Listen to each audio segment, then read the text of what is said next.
Tonight, on this special edition of 60 Minutes Presents Into the Wild. If you could go just one place, anywhere on the planet, to see the most spectacular wildlife, this is it. It's called the Great Migration. Millions of animals on an endless march of life and death. It's one of the greatest shows on Earth, and we thought you should see it now, because there's no guarantee it'll be around forever.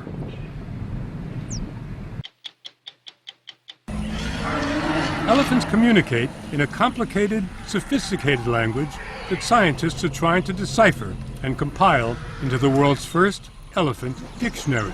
There are protest calls. In newborns, you have a very high cry. And when you hear it, you know it's a very, very young calf. These fearsome noises are actually elephants greeting one another. Glad to see you. Come a little closer.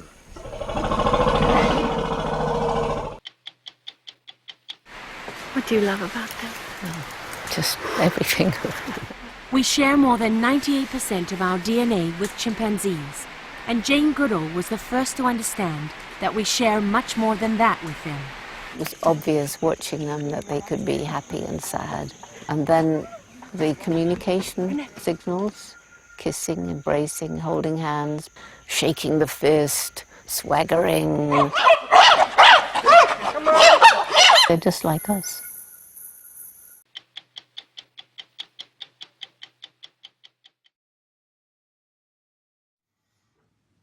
Good evening.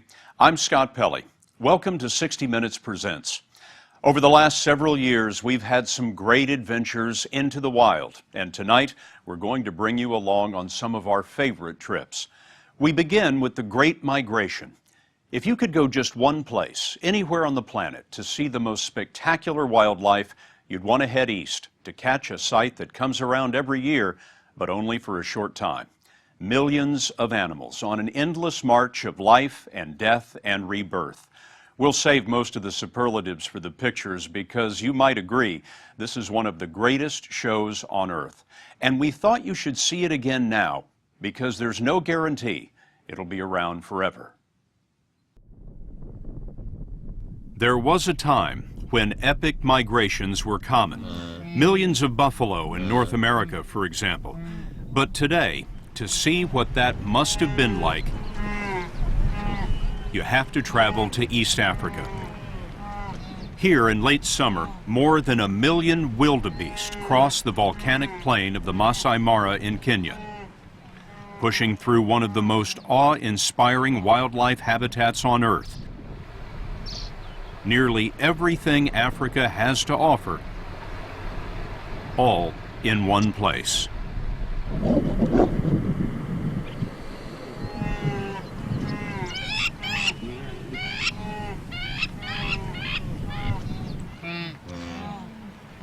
The dry season is moving the herds, concentrating them where there's still grass and water.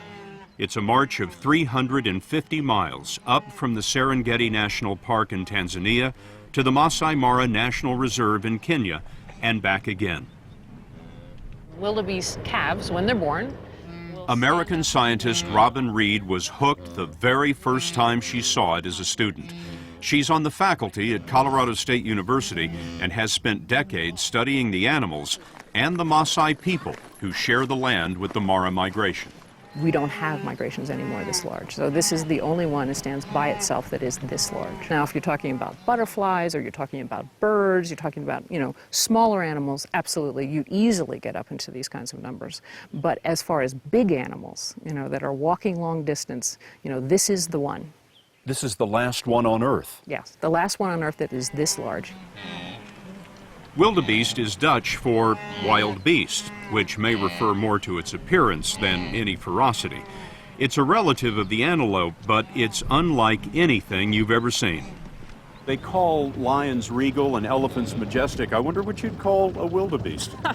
I think they look insane. Their horns are kind of, this way and that, and then they have these big shoulders, and why in the heck is that? And they're a funny color, they're not pretty, and they've got a long tail. They're put together in pieces. Well, somebody once said it looks like an animal that's made out of spare parts. And that's very apt.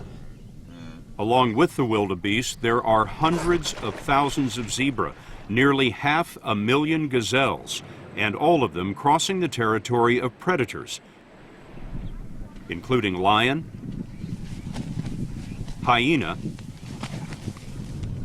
this cheetah that we found with her 3 newborn cubs,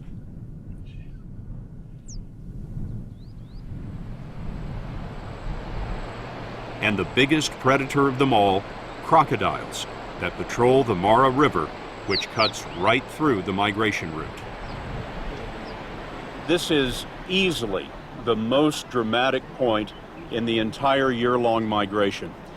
There comes a time that the wildebeest and their calves have to cross the Mara River. You can't believe how big these crocodiles are. One of them is at least 15 feet long. But the wildebeest have to come over in order to feed, and the crocodiles know that. A wildebeest may go through 10 migrations in its lifetime. And to see them hesitate at the bank, it's as though many of them knew what was coming.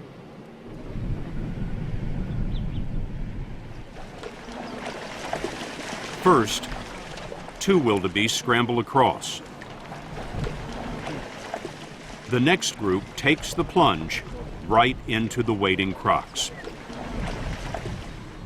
The big croc strikes and has the wildebeest's horns between its jaws. A second crocodile attacks, then a third, a fourth, and a fifth.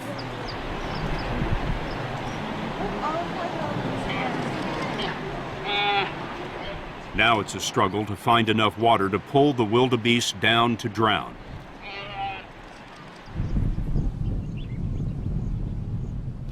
In the few days that it takes the herds to cross the river,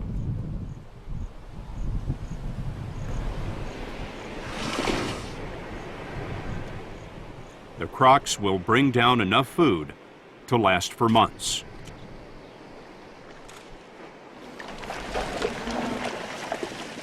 Once the wildebeest see where the crocs are, the herd runs upstream and surges across by the hundreds. No one can say how long this migration has thrived, but on the Mara River we began to see evidence that its future is not a sure thing. Usually the wildebeest swim across, but now the river is very low. Could what has happened to other migrations in the world happen here? Is it possible? Of course, absolutely. The thing I'm most worried about for the future is the Mara River and the amount of water in it. It's just the, kind of the main artery of the ecosystem, and it's very important.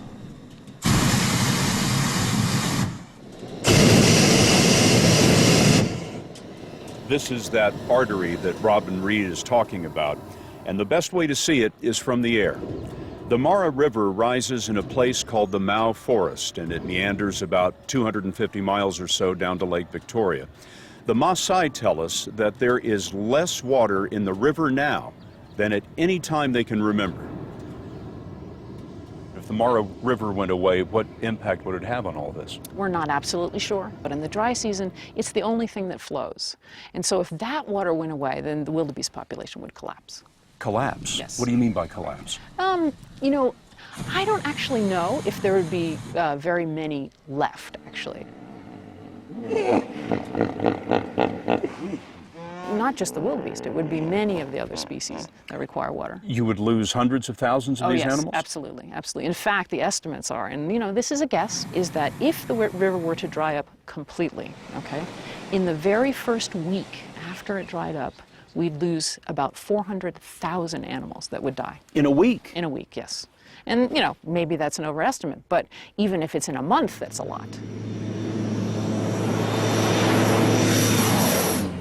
We wanted to find out why the Mara River seems to be drying up, so we headed north to its source, the Mau Forest. The first thing you notice are wheat fields where the trees used to be, and beyond the expanding farms, we headed towards smoke on the horizon. The trip brought us here. We're about 5 miles from the Mara River. This isn't a wheat field yet, but it soon will be. What happens before the forest becomes a wheat field is that charcoalers move through the area and cut down the trees to make one of the principal fuels for cooking. The Mau forest is falling to a growing population that's trying to make a living off the land. For centuries, the Mau has been a sponge, holding and releasing waters into the river. To scientists, the equation is simple. If there's no Mau forest, there's no Mara River, and that means no migration. Now, saving the Mau forest has become a crisis in Kenya, pitting the government against its own people. The government has forcibly evicted as many as 50,000 settlers from the Mau. We saw it in the village of Nkoroni, which was settled in the forest more than 30 years ago. The Kenyan government, back in the 1990s, even gave some of the villagers title to the land. It says nature of title, absolute. You take it to mean absolute. Well, not exactly. A new government has turned on them. Now it says to save the forest, villages like this have to go. In 2005, the government sent security forces to burn homes, schools, and churches. But still, the people refuse to leave. We will stay. We will not go anywhere. If they want to kill us, they kill us. You die right here. The villagers in the forest don't see why their families should be uprooted for a wildlife refuge they've never seen. But we found a different story downriver in the Mara itself, where the growing population of Maasai has been willing to compromise. The population is a wild problem. It's growing, and it's growing everywhere. And Dixon Kaelo works for a non-profit foundation that's paying the Maasai to turn over management of their land to a wildlife conservancy. Many of the families before the conservancy started were, very poor, and quite a number of them are able now to survive and diversify away from just keeping cattle. The Maasai have been expanding their farms and grazing cattle near the migration routes. Now, the Conservancy manages their land for wildlife. Tourists pay to see the wildlife, and the Maasai get a cut of the profits. Families we talk to say they bring in an extra $200 a month, enough to send the kids to school. So this is all part of the Conservancy. Kaelo has brought more than 400 square miles under management, and that's growing. I think the children and the children of our children would like to be able to experience the migration. It doesn't matter whether they're living in China or in the Far East or in America. They would like to know that the migration is still continuing. As the wildebeest moved out of the Masai Mara, we could see the beginnings of next year's spectacle. The elephants were raising their calves. And that cheetah was feeding her cubs on a gazelle she'd killed. Cheetah cubs chirp like birds. And if they survive, they will still be with their mother when the wildebeest come round again. This perpetual cycle is a robust force of nature. But with the Mara River running low and man crowding the route, no one can be certain how many turns are left for this, the last spectacle of its kind.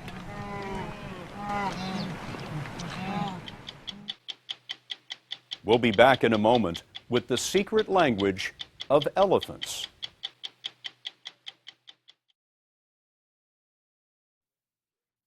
For 2 decades, a group of wild African elephants has been watched over, studied, and protected by their own guardian angel, an extraordinary American scientist named Andrea Turcalo. Andrea's own story is pretty amazing, but as Bob Simon discovered, not nearly as compelling as the insights into elephant behavior that her research has revealed, especially when it comes to the secret language of elephants. Elephants communicate in a complicated, sophisticated language that scientists are trying to decipher and compile into the world's first elephant dictionary. When we heard that all of this is happening in one of the most magical places on Earth, a remote clearing in Central Africa, where forest elephants, the rarest, most mysterious, and most threatened member of the species, congregate, well, we simply had to go. The Songa River flows through the Congo Basin along the border between Cameroon and the Central African Republic in the second largest rainforest on Earth.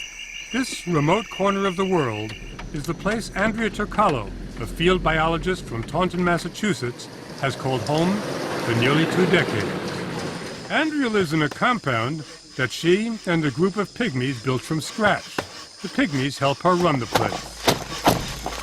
Commuting to her job is a hike. The last couple of miles took us through some interesting terrain. Okay, now we're going to enter the forest, and the advice I like to give everyone at this point is to stick together. Stick together. Yeah, because if we happen to run into elephants, we should all stay together and move in the same direction so we don't confuse them. We don't want a confused elephant. A confused elephant could be dangerous. Fortunately, running into one on the trail is rare. So who made this trail, Andrea? This was made by hundreds of years of elephant traffic in this forest. Elephants made the trail. Yeah, I mean, if you look at their feet, it's obvious they do a lot of road work. The elephants have stomped out the equivalent of a vast interstate highway system.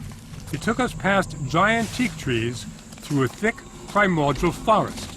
Andrea has hiked this trail twice a day for nearly 20 years. Where does it go? We could hear something before we could see anything. Suddenly, the trail ended, and right before us was an opening called the Dzanga Clearing, and more than 50 forest elephants. The setting was extraordinary, straight out of Jurassic Park, tranquil, aside from an occasional roar. Andrea, do you remember the very first time you saw this place? Yeah, it was in the late 80s, and I actually slept here. Slept here? Yeah, and I slept on the ground in a tent. And all night, there was this symphony of elephants.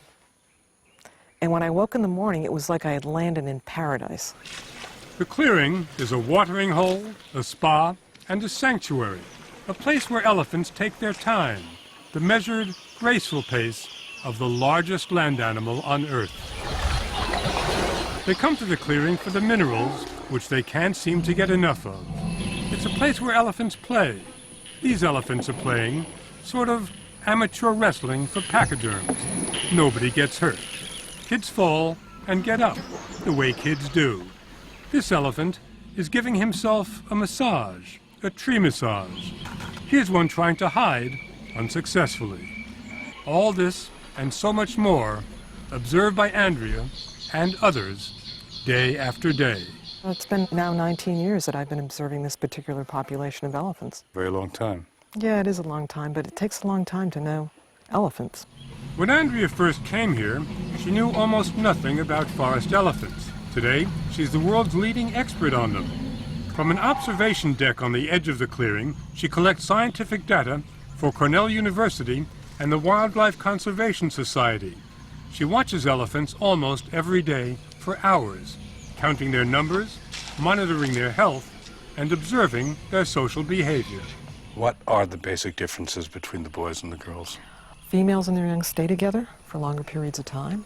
As you can see, these groups are made up of adult females and their young.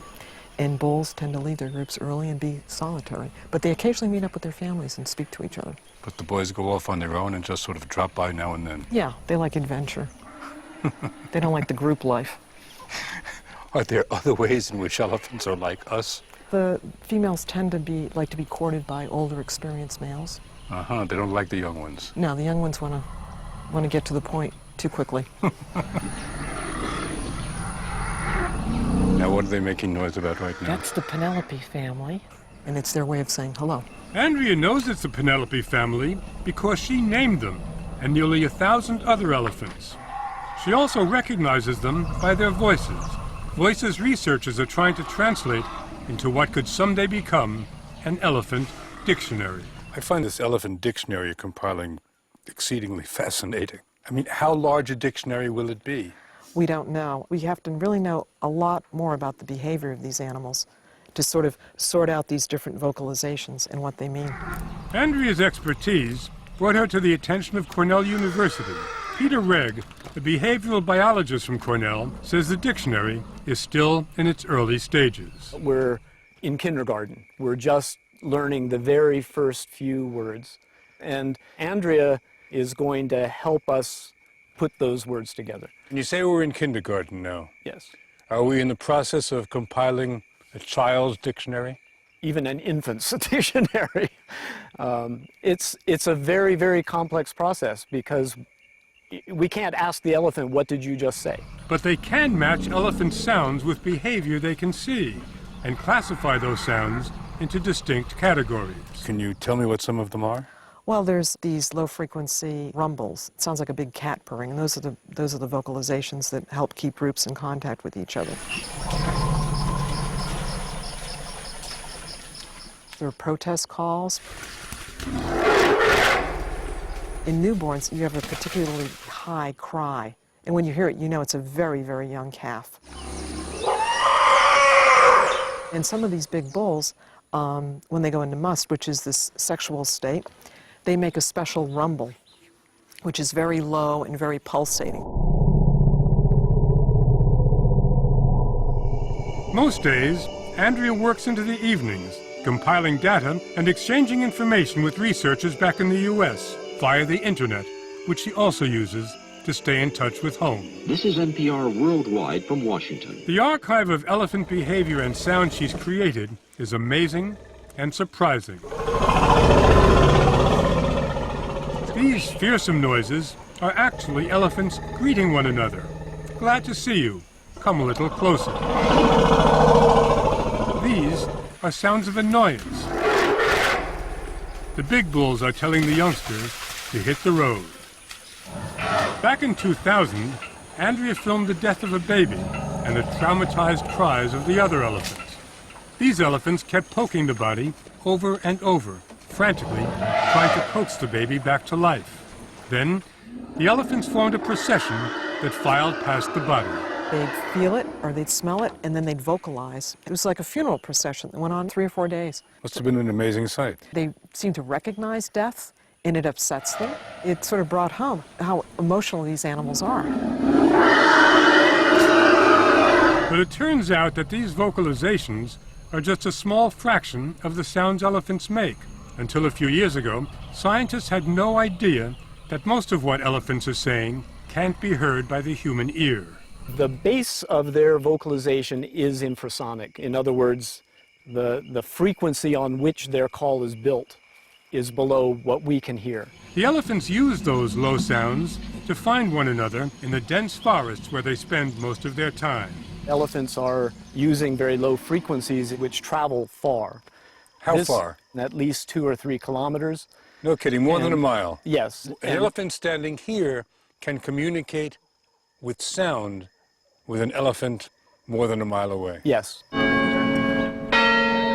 6,000 miles away, in upstate New York, at a lab at Cornell University, researchers are listening to everything from the sound of hummingbirds to the sound of whales.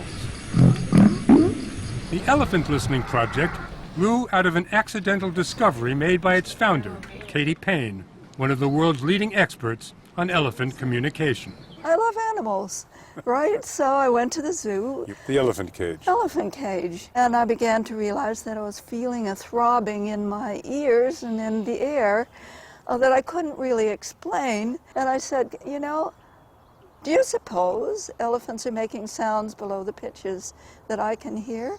And we recorded for a month. And lo and behold, we found that elephants had a great many sounds that people didn't know about. She gave us examples of sounds that we can hear.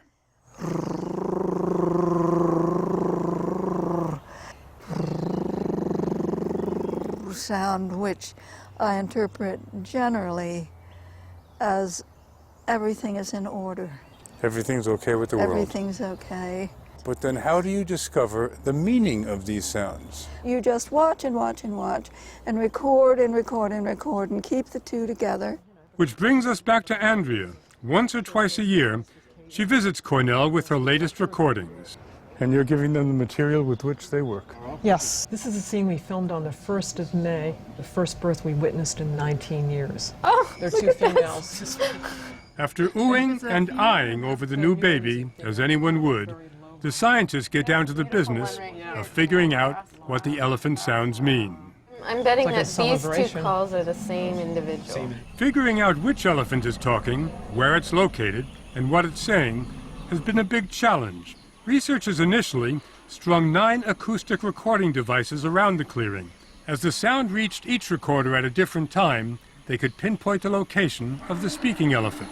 Picking up sounds too low to hear was another challenge, but recording the sounds normally and playing them back faster was a revelation. For example, the clearing at night sounds like this. Played back 3 times faster, this is what the clearing sounds like.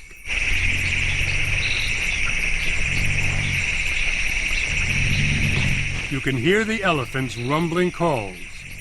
But to figure out what the calls mean, the Cornell team spends more time looking than listening. Using these computer-generated spectrograms, they can see the low-frequency sounds. And then we can actually visually look at the calls. And what does this visualization tell us? It tells us that there's incredible complexity. Many of their calls are actually similar in some ways to human speech. Peter, does all this research into elephant sounds have any practical purpose? We're using sound recordings to monitor forest elephants because they're so difficult to see.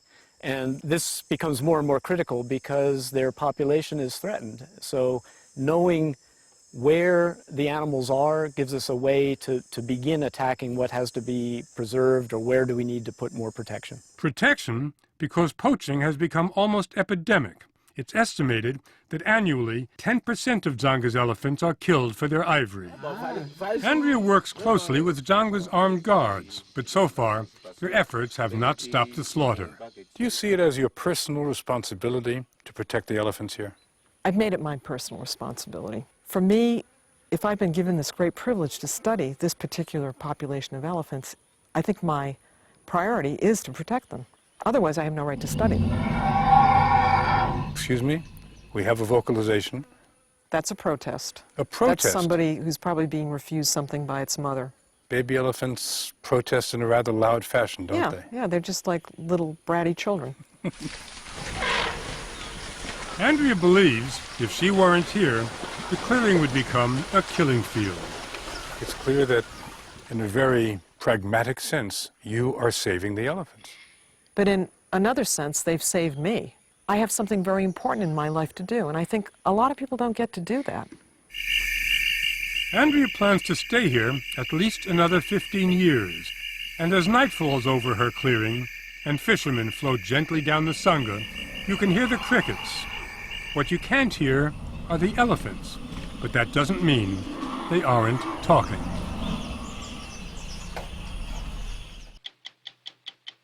When we return, going back to Africa with Jane Goodall.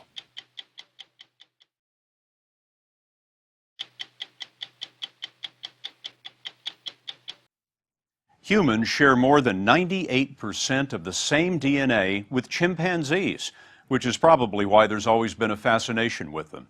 What we know of them is mostly because of one woman whose name has become synonymous with chimps, Jane Goodall. She was launched to fame by National Geographic, whose stories about her life in an African forest with chimpanzees made her an iconic figure. She was the first to discover that wild chimpanzees were capable of making and using tools, a revelation that turned the scientific world upside down, challenging the convention that tool making was one of the things that made humans unique.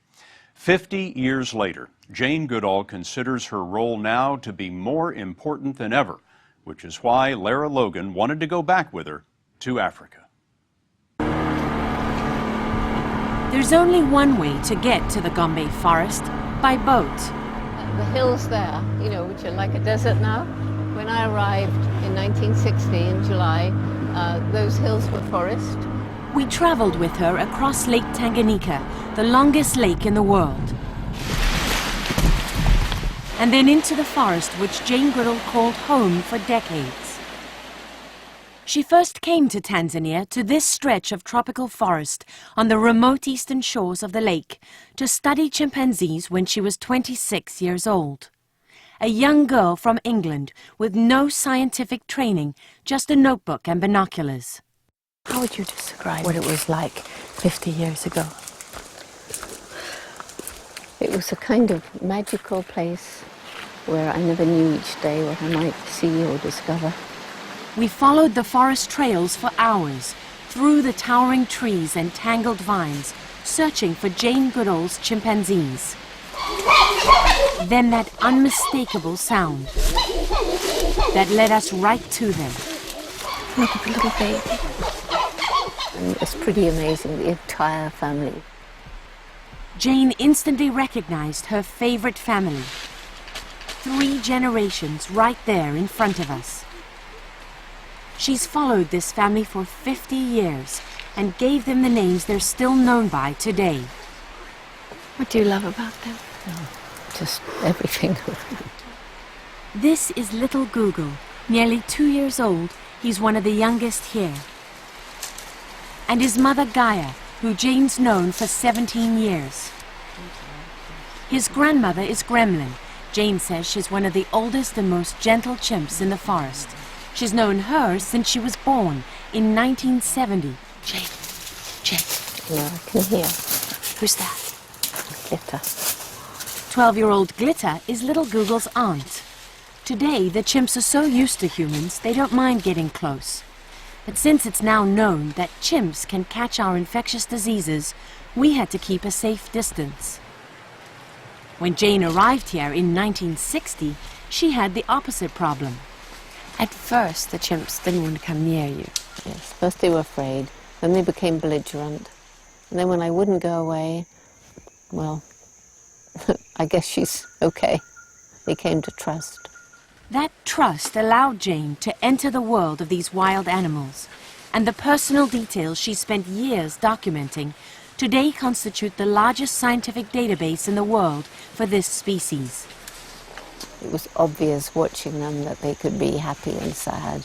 And then the communication signals, kissing, embracing, holding hands, patting on the back, shaking the fist, swaggering, throwing rocks, all of these things done in the same context we do them. How did you see their sense of humor? I've seen a mother laugh when she hears her older child who hasn't paid attention and he hasn't noticed which way she's gone, and the older child is going through the forest whimpering, crying, you know. And the mother's up in the tree, quite quiet, and you hear her going, just laughing. I mean, it's just... Can you make a greeting? Let me get into the mood of doing the pant grunt of greeting. Yes. And a laughing, which is...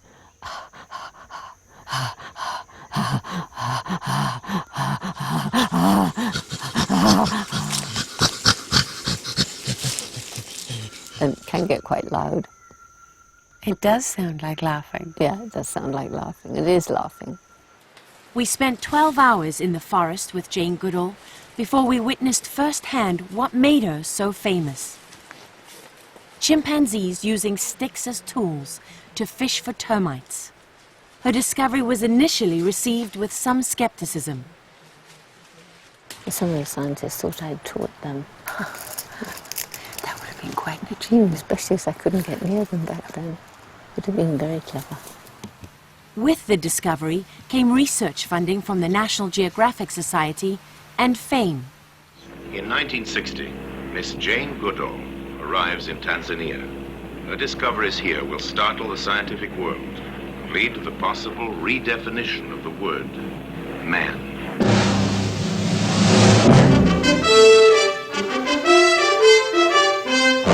The films and the magazines took this early footage all around the world, but particularly to the US. It changed everything. It changed everything, yeah. And made you world famous. The chimps made me famous, yes. We watched some of those old films. Oh, that is such a famous shot. It was so amazing. Images that captivated the world. There was definitely a bit of Beauty and the Beast. I mean, I know that. this young girl, and I see myself back then, I look at myself and I think, yeah, no wonder the men fell in love. Because Look at you, you're barefoot. yes, that's Figan. What's he doing? Playing. We didn't know back then that chimps caught all our infectious diseases. There wasn't any feeling of doing anything wrong. It was amazing. It was incredible to be able to have that relationship with wild animals, wasn't it? Yes. Yeah. It was Jane Goodall's childhood fascination with animals that brought her to this remote corner of Africa to study them. Did you have a real sense of purpose when you landed on the shores? No, I think I had a real sense of adventure. Did you fall in love with Africa? I was in love with Africa long before I ever went there. When I got there, it felt like coming home. How would you describe the Jane of those days? Very naive, shy, very determined, always slightly startled that things were working out. And a terrible flirt. You were a terrible flirt? Oh, I was. Was that Don't tell me you weren't. This is not my story. While Jane Goodall's work had a huge impact, it was sometimes undermined by the fact that she had never studied science. Was it hard to be taken seriously by the scientific community? Oh, I was not taken very seriously by many of the scientists. I was known as a geographic cover girl. What did you think of that? Well, I didn't care. At least I didn't think I did. Because, you know, I was studying these chimpanzees, and if people thought I did it wrong, well, let them go and do it differently, but let me do it my way. What did you find about them that you didn't like? I hated the fact that they could be very cruel and brutal, and that they have a dark side just like us. Another of Jane Goodall's discoveries, that chimpanzees kill their own species. One more way they resemble humans. These images from the forest show a group attacking another chimp that's wandered onto their territory. Jane says they beat them brutally and leave them to die of their wounds. Did it surprise you that they could be so cruel? It did. I thought they were like us, but nicer. And they're not? No, they're just like us. At times, it was very dangerous for Jane. This chimp, Frodo, was particularly violent and nearly killed her one day.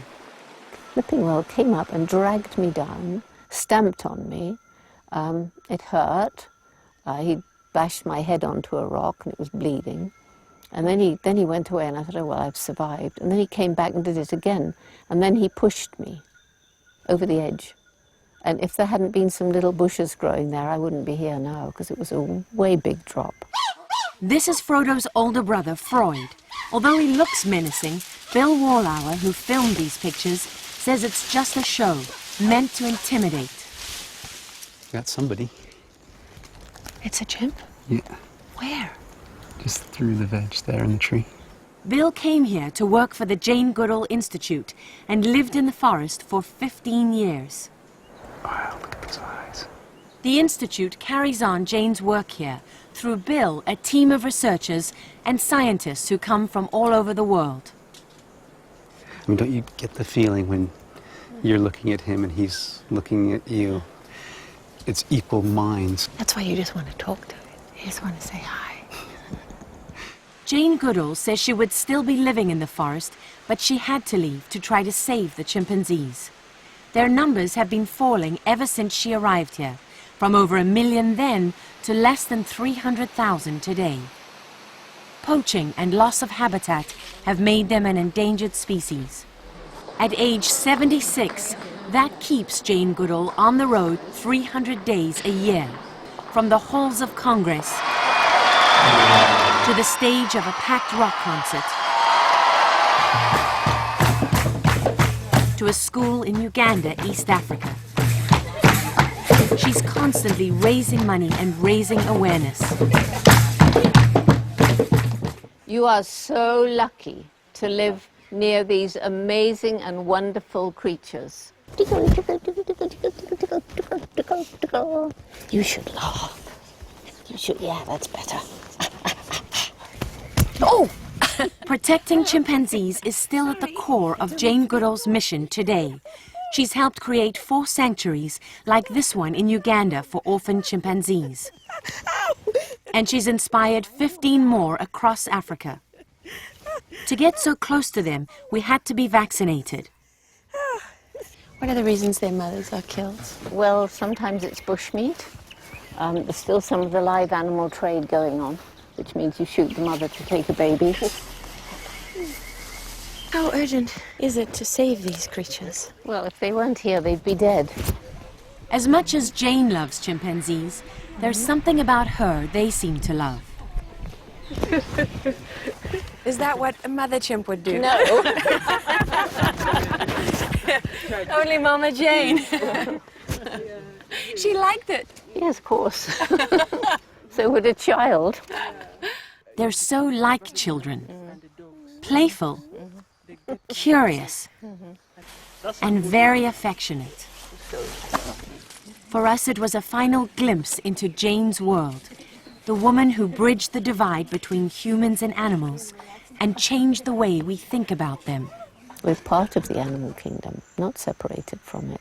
We could have a blood transfusion from a chimp if you match the blood group. You really could, and the other way around too. People say to me, thank you for giving them characters and personalities. I said, I didn't give them anything. I merely translated them for people.